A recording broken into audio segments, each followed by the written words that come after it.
chia vật thố thò mà chiết không khâuได้โยมណាហើយតែសាដែលអាត្មាទុកដងហ្នឹងគឺបាននៅយើងបាននៅក្នុងត្បៃមានជ័យអញ្ចឹងអាត្មាយកទៅនេះជូនដល់មេតបនៅជួរមុខទាំងអស់គ្នាហ្នឹងបានតិចម្នាក់ទៅព្រោះប្រវត្តិពីដើមមកអានេះគូឲ្យបានអត់ខាមទេណាព្រោះណាឆ្កែអត់ខាមហើយនឹងដូចថារឿងបាញ់រឿងបាយហ្នឹងក៏គឺការពារបានដាក់មាត់ទៅការវិច័យគ្នាណាព្រោះអាត្មាមានតិចតួចដែរវាប៉ុណ្ណឹងបានប៉ុណ្ណឹងយកមកចែកជូនហើយជូនឲ្យញោមហ្នឹងយកទៅឲ្យមេរបស់ញោមផងសូមឲ្យវត្ថុនេះคล้ายជាវត្ថុស័ក្តិសិទ្ធិคล้ายជាវត្ថុដែលមានឫទ្ធិដែលជះឲ្យត្រជាក់ត្រជុំជីវៈមង្គល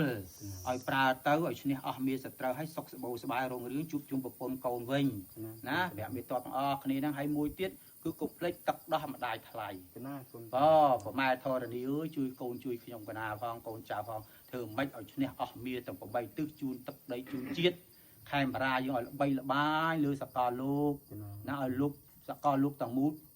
ឃើញទឹកដីមហានគរខ្មែរជួយខ្មែរស្រឡាញ់ខ្មែរពួកខ្មែរសល់តិចណាខ្មែរអត់ចេះធ្វើបាបពីទីមានអាគីចេះធ្វើបាបខ្មែរចង់ឲ្យខ្មែរមានរិទ្ធមានតែជះគ្រប់គ្នាគ្រប់អង្គតែទៅដាក់ប្រើតែទៅខ្លួន